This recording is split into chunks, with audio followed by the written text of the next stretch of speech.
अस्सलामुअलैकुम व्यूवर्स, मेरी तरफ से आप सब लोगों को रमज़ान का महीना बहुत बहुत मुबारक हो। अल्लाह ताला अपनी रहमतें और बरकतें इस मुबारक महीने में हम सब पर नाजिल फरमाए, आमीन सुम आमीन। आज जो मैं आपके लिए रेसिपी लेके आई हूँ वो इंस्टेंट पकौड़ा मिक्स की है, जो रमज़ान में आप इजीली बनाकर रख सकते हैं पूरे महीने के लिए। और जब भी आपको पकौड़े बनाने हों, शायद ही ऐसा कोई घर हो जहाँ पर अफ्तार के टाइम पर जो है वो पकौड़े नहीं बनते हों, तो आप इजीली उसमें से निकाल के जो है हर तरह के पकौड़े बना सकते हैं, जिसमें मिक्स वेजिटेबल पकौड़ा और दूसरे सादे पकौड़े, मिर्चों के, आलू, पालक, बैंगन, जिस टाइप के भी आप बनाना चाहें इजीली बना सकते हैं। तो ये बहुत ही यूज़फुल रेसिपी है आप सब लोगों के लिए और इजीली आप लोग जो है बना सकेंगे। तो आइए व्यूअर्स, हम स्टार्ट करते हैं और देखते हैं कि इंस्टेंट पकौड़ा मिक्स बनाने के लिए हमें किन चीज़ों की ज़रूरत है। ये ख़ास तौर पर रेसिपी बिगनर्स के लिए है जो नए बनाने वाले हैं। स्टार्ट करने से पहले मेरी आप लोगों से एक छोटी सी रिक्वेस्ट है कि अगर आप लोगों ने मेरे चैनल को सब्सक्राइब नहीं किया तो रेड बटन को प्रेस करके सब्सक्राइब करें और साथ में दिए हुए बेल आइकन को ज़रूर प्रेस करें। इससे मेरी हर आने वाली न्यू वीडियो सबसे पहले आप लोगों तक पहुंचा करेगी। ये सब कुछ बिल्कुल फ्री है। बेसन मैंने यहाँ पर लिया है 2 कप्स यानी 200 ग्राम। आप जो है इसकी क्वांटिटी डबल भी कर सकते हैं और इसी तरह जो भी स्पाइसेस वगैरह हैं उन सबको भी डबल कर सकते हैं अगर आपको ज़्यादा बनाना हो। 1 टेबल स्पून लाल मिर्च और 8 से 10 मैंने गोल वाली लाल मिर्च लेके इनको ड्राई रोस्ट किया और फिर कूट लिया है। धनिया भी भून के कूटा है, सफ़ेद ज़ीरे को भी भुना हुआ कुटा हुआ है और कॉर्नफ्लोर 2 टेबल स्पून, सोडा हमें चाहिए 1/4 टीस्पून और हल्दी पाउडर 1 टीस्पून। नमक आप अपने टेस्ट के अकॉर्डिंग यूज़ कीजिएगा। सबसे पहले मैंने एक बॉल ले लिया, इसमें स्ट्रेनर रखा है, इसमें हम बेसन को छानेंगे। बेसन को छानना बेहद ज़रूरी है, इस तरह से जो है हमारे जब हम इसका बैटर तैयार करेंगे तो लम्स नहीं पड़ते, तो इसको हमेशा छान लिया करें।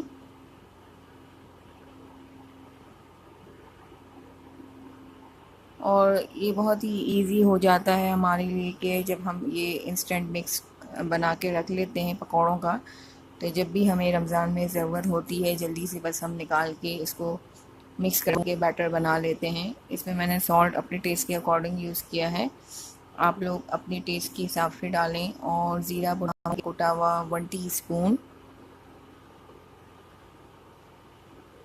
Cornflour 2 table spoon. इससे पकौड़े जो हैं वो क्रिस्पी बनेंगे। अगर आप लोग चाहें तो चावल का आटा भी यूज़ कर सकते हैं। सोडा मैंने यहाँ पे 1/4 टीस्पून ऐड किया है। हल्दी पाउडर 1 टीस्पून,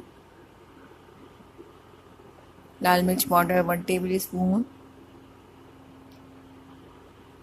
यह आधा किलो बेसन की मैं आपको बता रही हूँ उसके हिसाब से।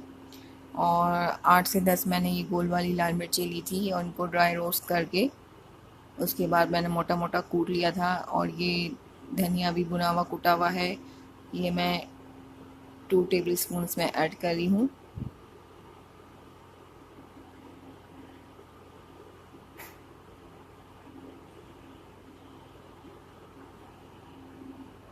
अब इन सबको अच्छी तरह से हमें मिक्स कर लेना है।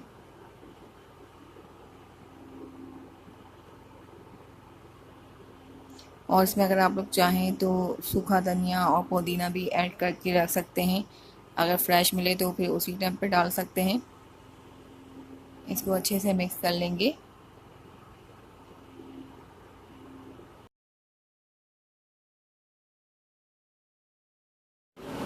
एक मैंने यहाँ पर एयरटाइट जार लिया है और इसमें ये जिप लॉक बैग रखा है, इसमें हम ये सारा बेसन ऐड कर देंगे। ये जिप या तो आप ये जार में भी रख सकते हैं और इस तरह जिप लॉक बैग में भी डाल सकते हैं, तो दोनों तरह से आप लोग यूज़ कर सकते हैं। और जब आपको जितना चाहिए हो आप निकाल के आराम से पकौड़े बना सकते हैं। इसे हमें फ्रिज में रखना है, फ्रीज़र में नहीं रखेंगे, नीचे फ्रिज में रखेंगे, तो आराम से ये आप 1 मंथ तक यूज़ कर सकते हैं।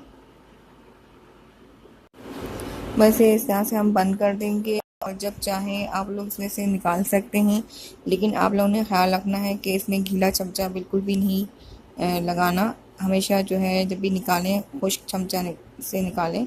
अब इससे हम पकोड़े बनाएंगे। मैंने यहाँ पर हरा प्याज लिया है, बंद गोभी और हरी मिर्ची 5 से 6 ली हैं, शिमला मिर्च लिया है और सफ़ेद प्याज लिया है। आधा आधा कप ली है मैंने तमाम चीज़ें, और ये बेसन बना इंस्टेंट। अब हम एक बॉल ले लेंगे और इसमें ये तमाम वेजिटेबल्स ऐड कर देंगे। आप अपनी मर्ज़ी के मुताबिक जो भी वेजिटेबल हों पसंद हों वो ऐड कर सकते हैं। और ये मैंने तमाम वेजिटेबल्स जो हैं वो हाफ़ हाफ़ कप ली हैं और हरी मिर्ची 5 से 6 ली हैं। आप अपने टेस्ट के अकॉर्डिंग हरी मिर्चों को कम या ज़्यादा कर सकते हैं। तो हम इस तरह से ये वेजिटेबल पकौड़ा बना रहे हैं और वो जो हमने इंस्टेंट मिक्स पाउडर रेडी किया है वो इसमें ऐड करेंगे।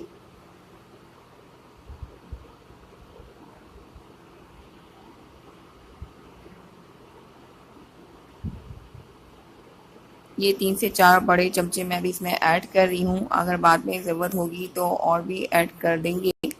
इसमें कोई ये क्वांटिटी फ़िक्स नहीं होती कि आपने कितना डालना है, जितनी ज़रूरत होती है उतना ऐड कर सकते हैं। अब इसे हमें सबसे पहले अच्छे से मिक्स कर लेना है। इसके बाद थोड़ा थोड़ा पानी ऐड करके इसको मिक्स करते जाएंगे। एक साथ आपने पानी ऐड नहीं करना है वरना बैटर बहुत ज़्यादा पतला हो जाएगा। अब अगर इसमें हमें बेसन कम लगेगा तो और ऐड कर देंगे। मैं 2 चमचे और ऐड कर रही हूँ और इसको भी मिक्स कर लेंगे थोड़ा सा पानी ऐड करके। अच्छे से हमें इसको मिक्स कर लेना है। इसको मैंने अच्छे से मिक्स कर लिया है। अब 10 से 15 मिनट के लिए इसको रेस्ट के लिए रखेंगे ताकि सेट हो जाए। इसी तरह से अब मैं ये एक बैटर तैयार कर रही हूँ मिक्स पकौड़े बनाने के लिए, जिसमें हम आलू के, पालक और मिर्ची वगैरह सब फ्राई कर सकते हैं। तो इसके लिए आपने यही बेसन मैंने ले लिया है और इसमें थोड़ा थोड़ा पानी ऐड करके इसे मिक्स करना है। बहुत ज़्यादा आपको पतला बैटर नहीं बनाना है, थोड़ा सा थिक बनाना है। तो आप इसको मिक्स करते जाएं, उसकी कंसिस्टेंसी को देखें। अगर ज़्यादा थिक लगे तो थोड़ा सा पानी ऐड करके इसे हम पतला कर सकते हैं इस तरह से।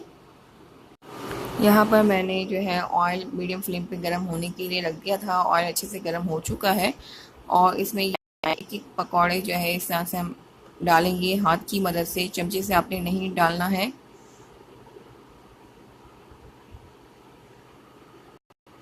फ्लेम आपने मीडियम ही रखनी है अभी, क्योंकि तेल जो है हमारा बहुत ज़्यादा गर्म हो चुका है। तो अगर आप हाई फ्लेम रखेंगे तो ये पकौड़े एकदम से जल जाएंगे, इसलिए आपने इसका ख्याल रखना है। मीडियम फ्लेम पर हम इसे फ्राई करेंगे ताकि ये अंदर तक अच्छी तरह से जो है वो फ्राई हो जाए। वरना नॉर्मली पकौड़े ऊपर से जो हैं वो फ्राई हो जाते हैं और अंदर से कच्चे रह जाते हैं। जब ये एक साइड से कम्प्लीटली फ्राई हो जाएंगे फिर इसका साइड हम चेंज करेंगे। अब मैंने फ्लेम को मीडियम टू हाई किया है क्योंकि पकौड़े जो हैं वो गोल्डन होना शुरू हो गए हैं और इसे अब उलट पुलट कर लेंगे। फ्लेम मैंने इसलिए हाई की है ताकि पकौड़े जो हैं अब क्रिस्पी हो जाएं। अब ये पकौड़े हमारे जो है बहुत ही अच्छे से गोल्डन ब्राउन हो गए हैं। इसे अब हम निकाल लेंगे। इसी तरह से अब इसी ऑयल में जो है हम ये जो बैटर हमने बनाया था इसमें आलू के पकौड़े बना लेंगे। मैंने आलू के पतले पतले स्लाइसेस कर लिए हैं और एक एक करके इस तरह से इसको बेसन के बैटर में डिप करके ऑयल में डालेंगे। तो इस तरह से आप मिर्चों के, पालक, बैंगन जो भी डालना चाहें वो इसमें डाल के बना सकते हैं। जिस तरह हमने वेजिटेबल पकौड़े बनाए इसी तरह से हम आलू के पकौड़े भी जो है वो फ्राई करेंगे और इसका भी बहुत खूबसूरत सा गोल्डन कलर आ गया है। ये ऑलमोस्ट जो है वो फ्राई हो चुके हैं। इसे अब मैं निकाल लूँगी। बस ये आलू के पकौड़ों का भी बहुत खूबसूरत गोल्डन कलर आ गया है। इसे अब मैं निकाल लूँगी। व्यूअर्स, आपने देखा कि कितना इजीली हमने इंस्टेंट पकौड़ा मिक्स से वेजिटेबल पकौड़े और आलू के पकौड़े बनाए हैं। इस तरह से आप हर किस्म के पकौड़े बना सकते हैं। इसके साथ मैं ये ग्रीन चटनी सर्व कर रही हूँ, जिसकी रेसिपी मेरे चैनल पर मिल जाएगी। तो इस चटनी के साथ ज़रूर ट्राई की, ज़बरदस्त लगते हैं। और आप लोग भी इसे रमज़ान में ज़रूर ट्राई करें और अपना फीडबैक देना मत भूलिएगा कि आपको ये रेसिपी कैसी लगी। Please like, comment and share करना मत भूलिएगा। और अगर आपको मेरी रेसिपीज़ पसंद आ रही हैं तो प्लीज़ मेरे चैनल को सब्सक्राइब कीजिएगा। और रमज़ान के मुबारक महीने में मुझे अपनी दुआओं में याद रखिएगा। अल्लाह हाफिज़।